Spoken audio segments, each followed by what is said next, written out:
Okay, today on the Mr. Fix-It, I'm going to replace the carburetor that's on this little snapper that has gave me a stinking fit. Just got done of putting a regular switch on it from this crazy push button thing. And after I got it running and changing it all over, the carburetor had set for a while and it's kind of dried out. And I'm going to do a carburetor swap on it.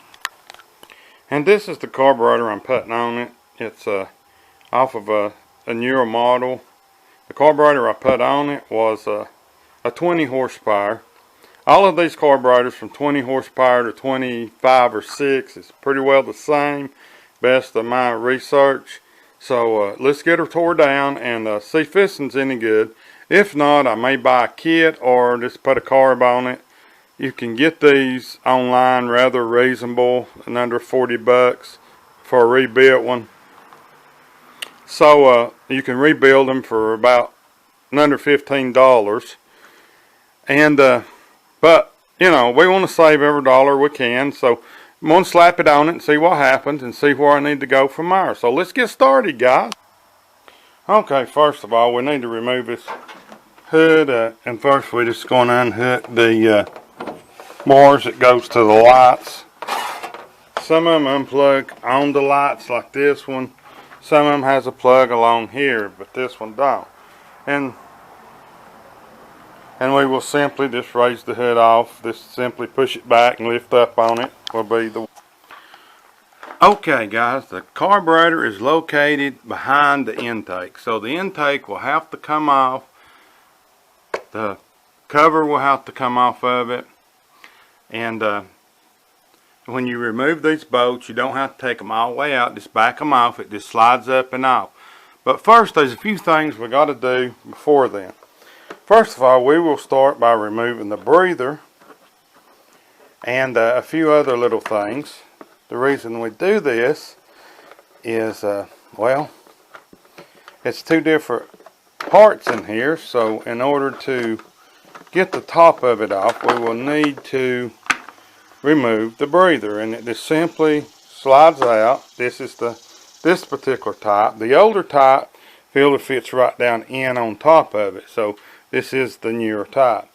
We will have to remove these two little screws as well, along with we will have to remove this little screen here that protects the engine from leaves and things such as that. And that will be pretty well it. Remove the bolt for the fuel pump here. So let's do that, and then we will look into it further, guys. Okay, we will remove these four little screws, bolts, and they are like a 5/16 or 8mm. I'm using an 8mm. These here are 3/8, if that's what I will be using. So you will need these two wrenches, and back here at the back you will need a wrench. And I will socket these other ones off, and then a screwdriver, or probably a 1/4 to remove those there. So let's look.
Okay, now we have all the bolts out. Well, these you don't have to take out. And then when you return something down, I always get something to store your bolts in, or to put them in. That way you can keep up with them. They're not scattered all over everywhere. Or start them back in it like that. Okay, let's pull the top off and see what we got.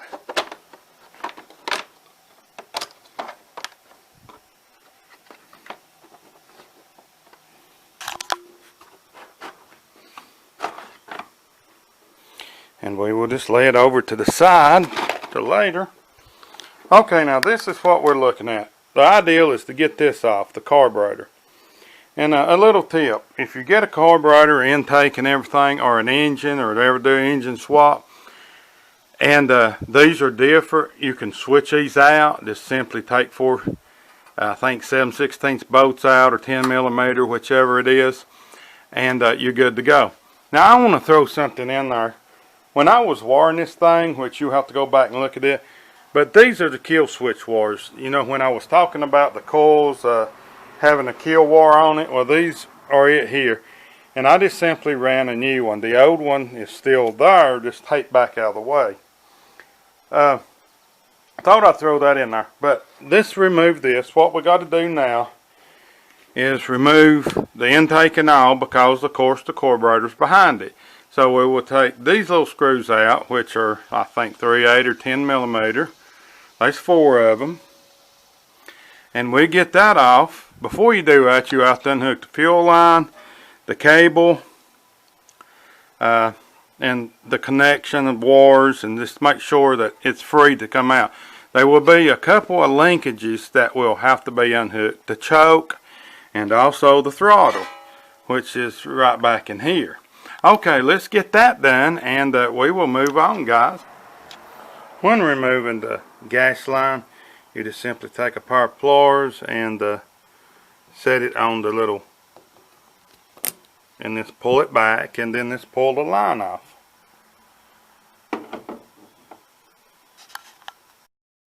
And when you pull this line off, just make sure that you're out of the way and have eye protection, whatever on. Sometimes it will spew, fuel will leak out or spew out. Always get a screw or something, or some kind of plug to put in it to keep gas from running out. Sometimes it happens, sometimes it don't. Just a little heads up there. Now we will take the choke loose, and then we will take the 4 bolts out that holds intake and all on it.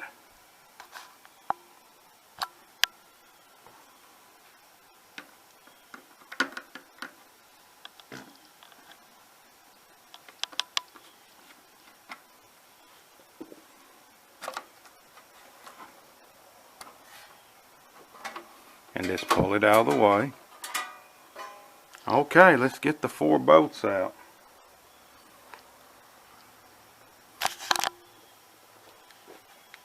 Here's a good place to start. And I always just loosen them first, because this is a plastic intake.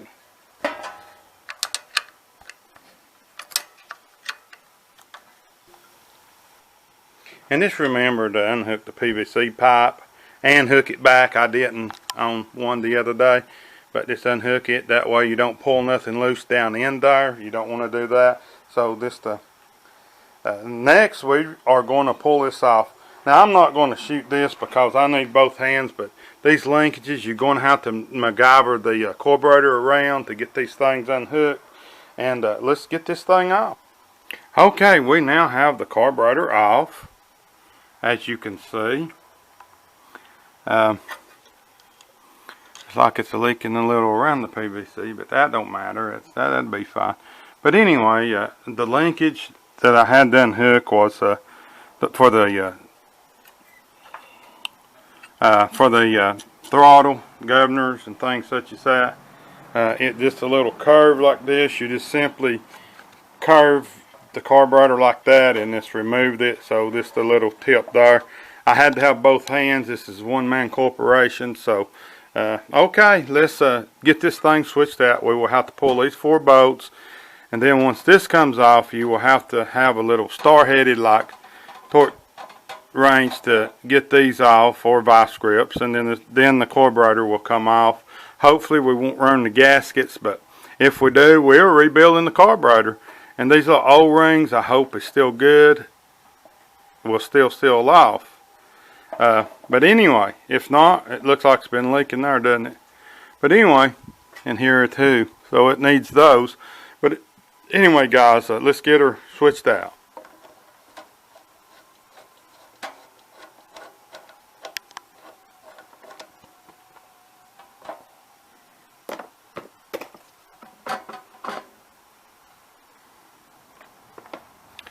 Okay, now we'll remove these bolts and the carburetor should slide right off. We saved that gasket, that's cool. Okay, let's get that done.